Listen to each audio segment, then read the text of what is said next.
ఇవాళ హిందువులను చంపుతూ ఉంటే అక్బరుద్దీన్ ఓవైసీ ఏం మాట్లాడాడు, అసదుద్దీన్ ఓవైసీ ఏం మాట్లాడాడు, బిఆర్ షఫీ ఏం మాట్లాడాడు, ఇంకెవరో ఒక ఇద్దరు ముగ్గురు ఉంటారు కదా ముస్లిమ్స్లలో మాట్లాడేవాళ్ళు, ప్రవక్తలు, మేధావులు అని చెప్పుకునే వాళ్ళు, మాట్లాడేవాళ్ళు, వాళ్ళు ఎవ్వరు కూడా ఇవాళ మాట్లాడరు.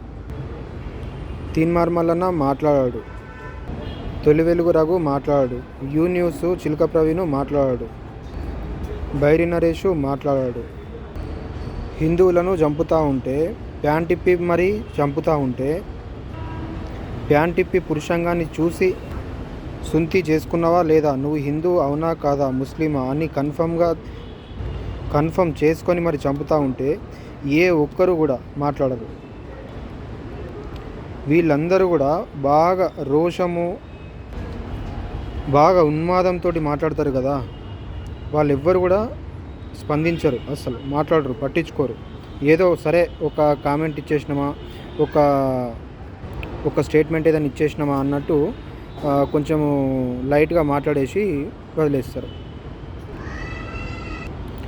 ఎంతమంది హిందూ యువకులు సోదరులు వీటి విషయాల గురించి చర్చించుకుంటున్నారు, మాట్లాడుతున్నారో చెప్పండి ఒకసారి మనం చూద్దాం. లవ్ అనుకుంటా, ప్రేమ అనుకుంటా, పార్కులు, సినిమా థియేటర్లు, గర్ల్ ఫ్రెండ్లు, లవర్లు అని తిరిగే యువత ఈ విషయాల గురించి, జమ్మూ కాశ్మీర్ పాల్గ్రామ్లో జరిగిన దాడి గురించి మాట్లాడుతున్నారా? ప్యాన్ టిప్పి మరి చూసి హిందూ అవునా కాదా అని చంపేస్తున్నారు కదా, మరి లేచి తిరుగుతున్నారు కదా, లేచి మరి మీరు girl friend number, lover number తిరుగుతున్నారు కదా, యువత ఆలోచిస్తున్నారా? మీరు మాట్లాడుతున్నారా?